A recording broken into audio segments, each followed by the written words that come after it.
Show us your tips. Daggy with you for a weekend spring preview as we get stuck into Caulfield and Rosehill on two very good cards of racing. Plenty to learn as we head into spring proper in the weeks ahead. Let's kick off at Caulfield, where the Group 1 Memsie Stakes is the feature. We're on a good track at the moment. Rail true. I believe there's some rain coming this afternoon and tomorrow morning, so we'll keep an eye on that. Hoping that the inside doesn't give out there and we're racing on a softish track, which should give most horses a chance. In the first, which is an 1800-metre benchmark, 78, I've got some interest here in the favourite, which is Gilded Water, the King's horse. Did some good stuff last prep in Sydney.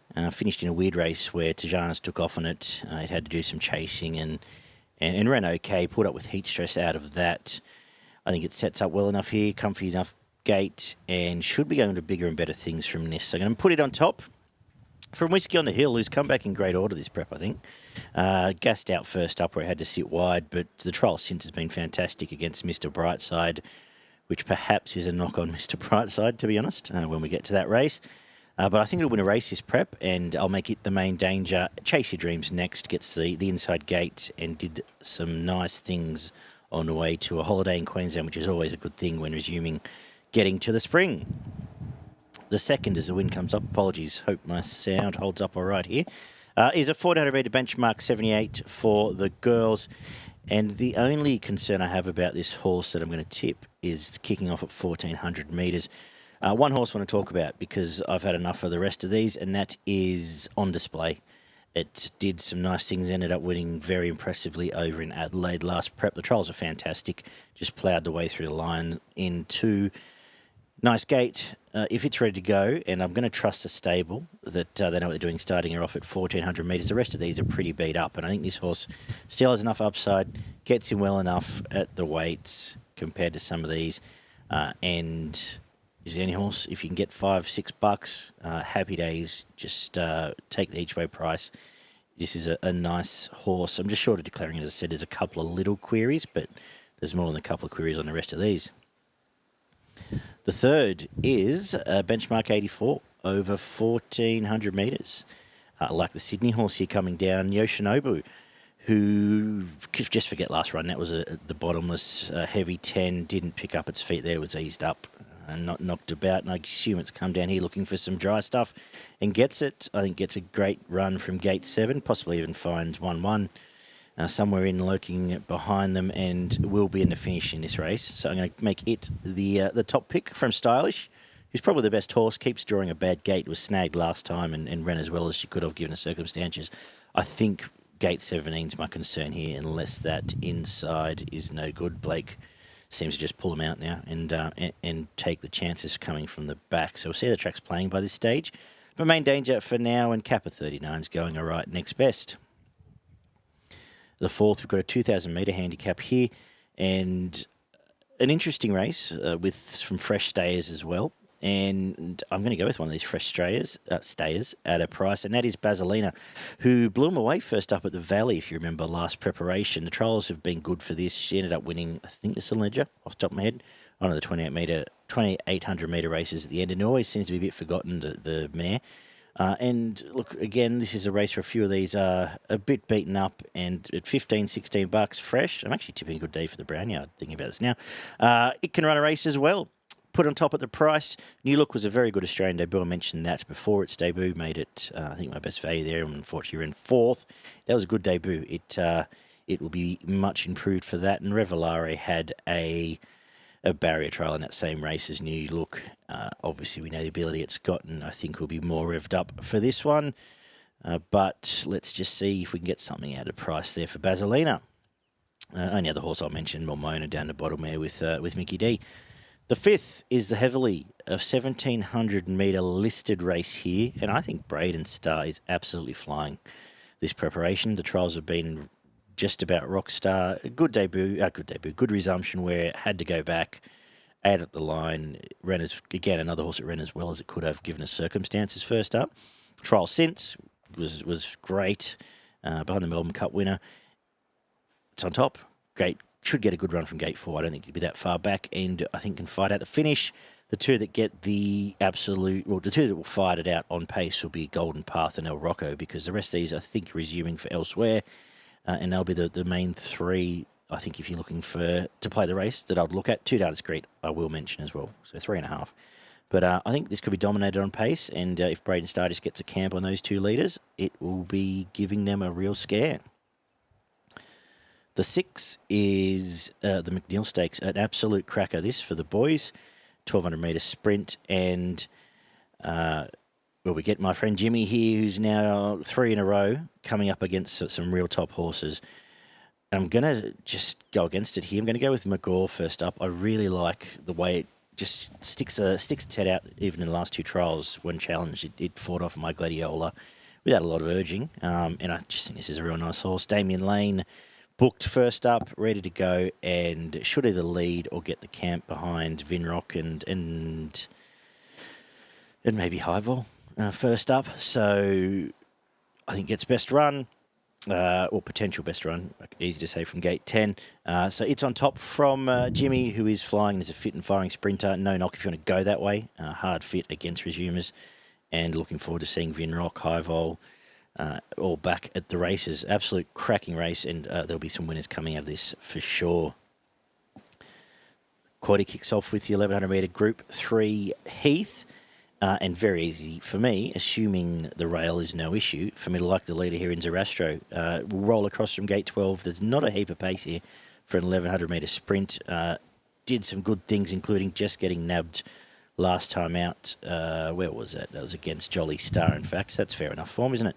Comes down here, has trialled very well twice in Melbourne, and I just love the map. I love the fact there's not a great deal of pressure being applied, and it's on top from Arkansas Kid, another one that's drawn a wide gate, unfortunately, but that was a decent enough resumption against a horse I quite like in Pop Award. So Main Danger, I think there's a bit of a tail here, whether they realise it or not.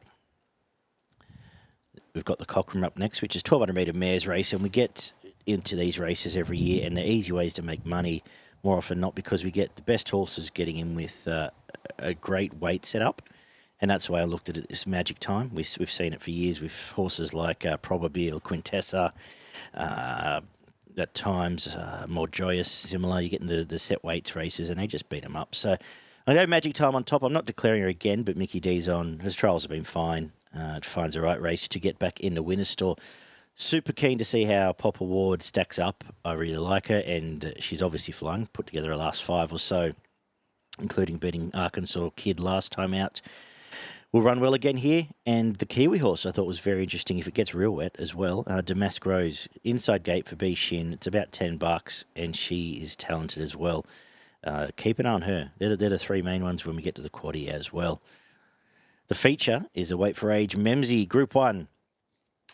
First Group 1 in Melbourne for the year. And I am going to go with Chris Waller's Fangirl, who's dodged the wet tracks the last couple of weeks to come here. They've got Mark Zara. They've got a nice gate in gate 5, and she's just a star of the turf. Her record would look much better if Via Sistina wasn't around as well. She's a ripper. I'm going to go with her fresh, and you're getting an each-way price. I'm also going to save on Tom Kitten, who should have won at the track first up this time. The equivalent in Autumn, I should say. But trials have been good. First up for Anthony Friedman, I suggest has a bit of intent, and I really like just playing around, getting a decent price on both. Bristol Brightside's gone, don't worry about it. Another wheel obviously can win. And Treasure the Moment, first time in open company, I was dubious of, but there was absolutely no knock on the trial, and she might just be a superstar. But I just think the setup for Fangirl is fantastic here, and we'll be with it. I'm going to finish off with a benchmark 100 over the 1,400 metres, and we can finish with the best of the day in Sepals. It's trialled very, very well. Fresh for this. Did some great stuff in some decent races last time out, and just resumes in you know what you get in benchmark 100 land. It's just sort of purgatory for most of these horses. So it's on top and easy to like for me, assuming all things are equal with them able to run on. Main Danger Warney keeps running well without getting the job done, but it will look to be flashing home again. But yeah, Sepals might just be an absolute good thing on the card, and we'll make it my best race 10, number 10. My value race 4, number 6, is Basalinna. And the quaddie for Caulfield, which kicks off in race 7. We'll go the first leg. 2, Arkansas Kid.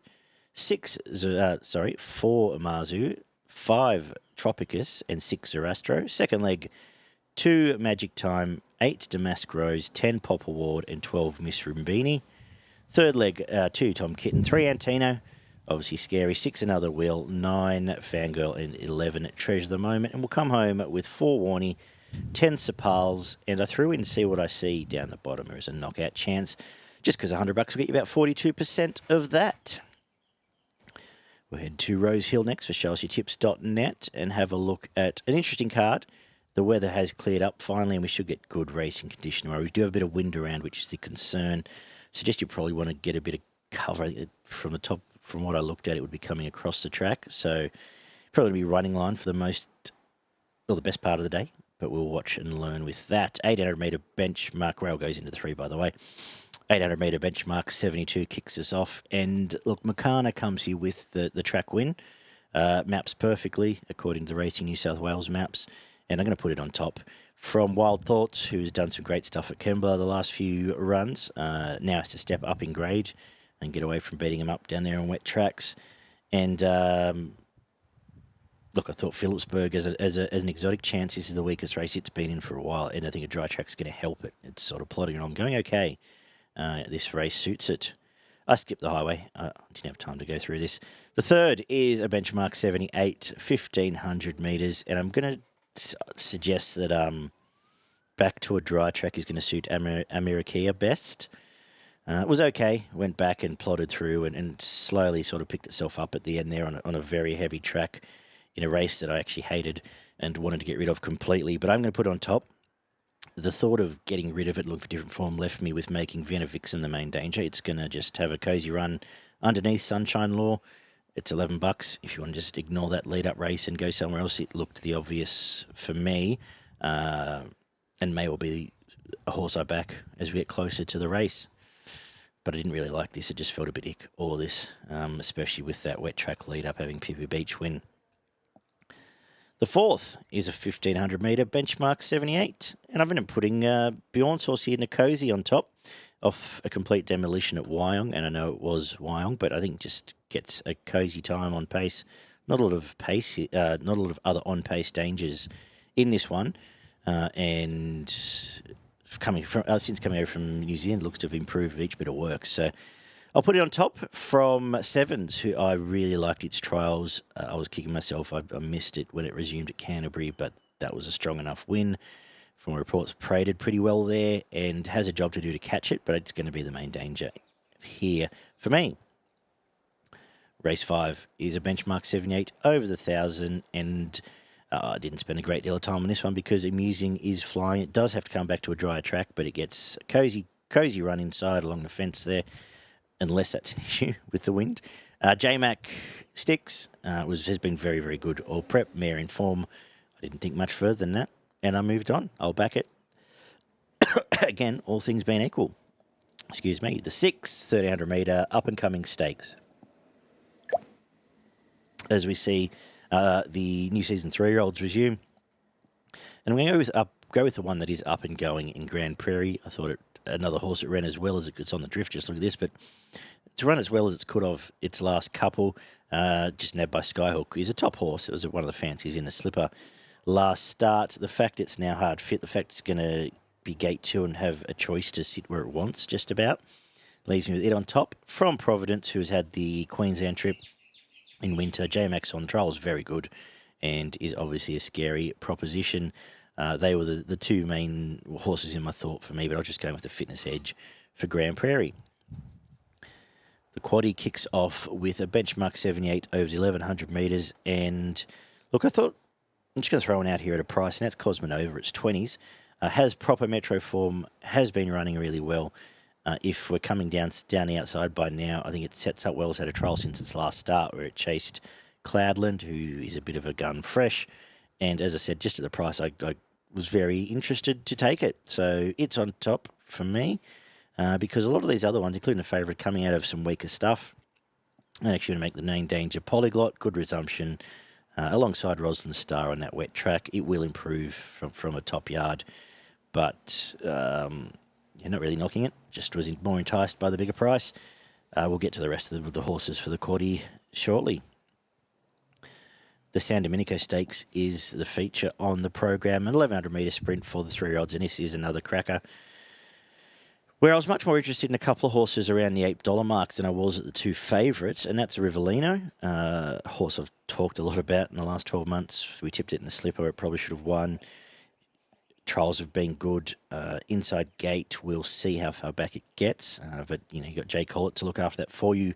And going to make it the top pick from King of Pop, whose trials were sensational, and hasn't done a lot wrong. Had no luck in a couple of runs and won the rest. So again, it's around $8. They're the two I'm playing in this race, and somewhat confidently. Does have a job to get over the two in the market, but I just like the value around them. So we'll play that in the feature. Very interested to see where both of those horses go down the road. Rivellino maybe onto some longer stuff. The 9th is a 1,500-metre purgatory race as well, benchmark 100. And again, I'm going for the up-and-comer, the winner in half yours. Did a good job, a couple of runs in Sydney before it went up to Caloundra and brained them. Couldn't find a trial, which was the only concern, but I don't think it'll matter. I think this is a very nice horse, resuming in a very average race. So it's on top from Lord Penman, who could be here, could be in the next. But if it was a good Australian debut, it'll run well again. Estadio Mistella, the honest on-pacer, next best. And the last, benchmark 88, 1,200 metres. And what have I done here? With some of these 3-year-olds lobbing, or 4-year-olds now, I've put Emirates on top. Don't particularly like it, but the trial was good. I think getting away from some of that, top 3-year-old form into an 88 will help. It's $9 and it's on top. From Colourful Emperor, interesting horse, Hong Kong runner, who has won a few trials here. Gerald Ryan Fresh, I assume pushes forward, showed plenty of pace in its trials. Make it the main danger and possibly the bet in the race. Sergeant Major, nice horse in the making as well. At least I thought so. Finds a reasonable starting point in what may be a tricky race, but I'm again happy to pen a few of these well-exposed horses along the way. Quaddie from Rosehill, go first leg 1, Cosmonova, 2, Confesso, Our Dreams, first up, 3, Roslyn Star, 6, Polyglot, 10, Without Parallel, and 12, Shervo, down the bottom there. Second leg, 2, Rivellino, 4, King of Pop, 5, Woderton, I suppose, and 7, Raging Force. Third leg, 4, Estadio Mistella, 13, Half Yours, 20, State of America, back onto a dry track, and 22, Lord Penman. Last leg, Come Home. I've gone wider, but you can skinny it up to just the 6 and 6, 15 and 16 if you want, but I've also thrown in 3, Lord of Biscay, 5, Bunker Hut, 14, Gatsby's, and 16, Sergeant Major. Around the rest of the country, I've got my best, hang on. Best, race 5, number 3, Amusing. Value, race 7, number 1, Cosmonova. Nothing you really want to declare at Rosehill, apart from Amusing, but I think it's a nice day to just be taking a couple of horses at prices in each race and putting together a book that way. Rest of the country, before I get blown off this deck, race Eagle Farm, race 5, number 3, Free Carry, race 9, number 4, Ouroboros, and Morpheville, just race 6, number 7, Sakala, which will do us for spring racing. Let's show us your tips. I believe the Beaver's back from his Queensland jaunt next week. He'll join me to get stuck into some spring racing, some proper spring racing as we go on. Thanks for joining us. See you soon.